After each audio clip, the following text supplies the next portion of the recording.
وقال لو مش هنصل الى اتفاق يبقى قد يكون ليا مشوار بره، او قد اروح في اي مكان اختاره بعد كده.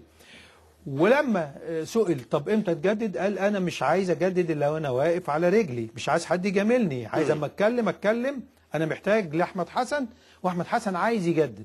يبقى العلاقه فيها تكافؤ، وهذا كلام محترم من لعيب كبير يعرف قدر نفسه. تمام. وما زال موقفه واعلمه، لان انا يعني تربطني علاقه خاصه جدا بالكابتن احمد حسن، ويعني في شفافيه في الكلام بيننا باستمرار.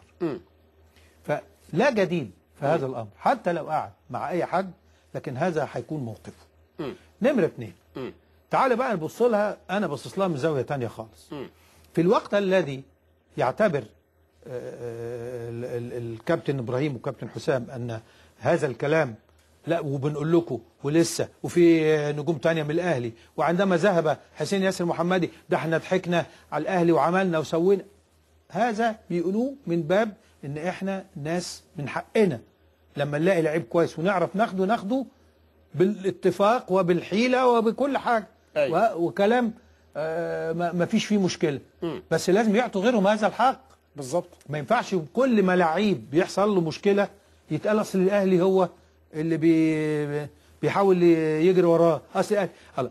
هو الناس تتفاوض لعيبتنا وتعترف بالبتاع ويقولوا لسه وفي اسماء اخرى، ولما يجي لعيب يماطل في التجديد او يزعل منهم يقول اصل الاهلي ورا هذا الموقف. ده اللي انا مش متفق عليه، لكن متفق انك انت عايز لعيب عقده قرب ينتهي، بتتكلم معاه او بتستطلع رايه، ده حقك في هذا الامر.